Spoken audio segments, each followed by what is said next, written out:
অনেক দিন যাবৎ ছাদে আসা হয় না আর ছাদের ভালোভাবে যত্ন নিতে পারছি না। তো আমেনা আপাকে বলে দিয়েছে আজ সকাল সকাল চলে আসবেন।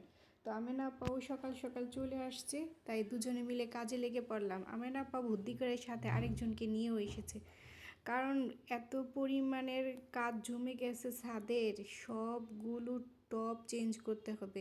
যেগুলোতে গত বছরের মাটি ছিল এগুলো এখন আর কাজে আসবে না, তাই সবগুলো মাটি একসাথে করে নিলাম।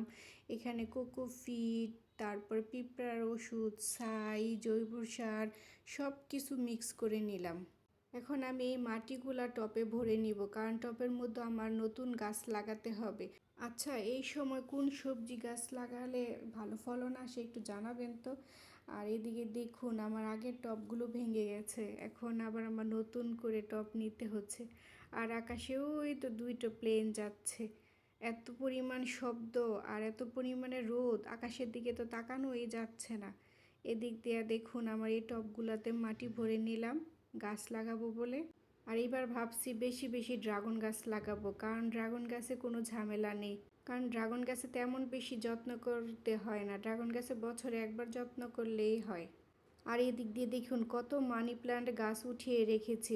একটা সময় এই গাছগুলো আমি কত টাকা দিয়ে নার্সারি থেকে নিতাম, আর এখন আমারই অভাব নেই, তুলে তুলে ফেলে দেই। এই টবগুলো ভেঙে একবার চুরমার হয়ে গেছে, এইগুলা দিয়ে আর কিছুই করা যাবে না। যেই মাটিগুলা বেশি হয়ে যাবে ভাবছি ওইগুলা বস্তায় ভরে রেখে দিব। আমরা যারা শহরে থাকি, ছাদ বাগান করি, তারা বুঝি মাটির কত প্রয়োজন। যে গাছ পাওয়া যায় কিন্তু মাটি পাওয়া যায় না। আমার এই ডালিম গাছটি অনেক শখ করে লাগিয়েছিলাম, ফুল হয়ে হয়ে ঝরে যায়। হয়তো বা ছোটো টব বলে ভাবছি এটা বড় টবে লাগাবো, তারপর দেখি এখানে কিছু ফুল হয়ে আছে, তাই আজ এই টবেই রয়ে গেল, অন্য টবে দিলাম না। আর এদিক দিয়ে রঙ্গন ফুলগুলো কি সুন্দরভাবে ফুটে আছে। আমার ছাদে যখন ফুল ফুটে তখন আমার কাছে কি যে আনন্দ লাগে। আমি ফুল গাছ আর ফল গাছের পাশাপাশি কিন্তু ক্র্যাকটাস গাছও লাগিয়েছি।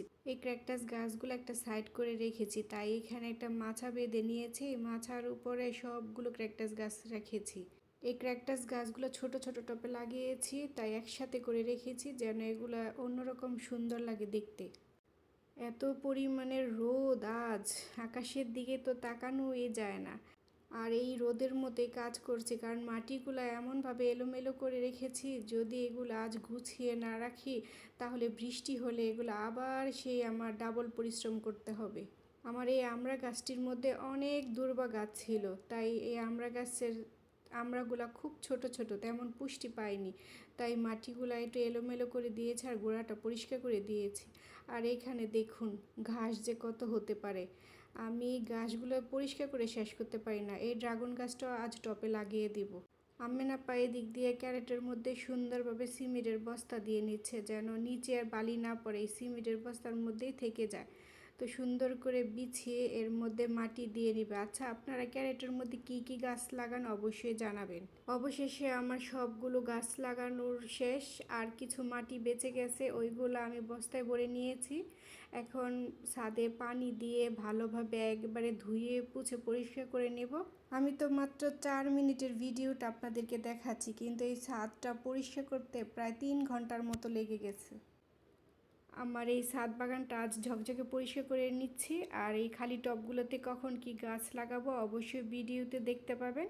আমার এই ছাদ বাগানটা আপনাদের কাছে কেমন লাগলো অবশ্যই জানাবেন। আজ এই পর্যন্তই, সবাই ভালো থাকবেন। আল্লাহ হাফেজ, আসসালামু আলাইকুম।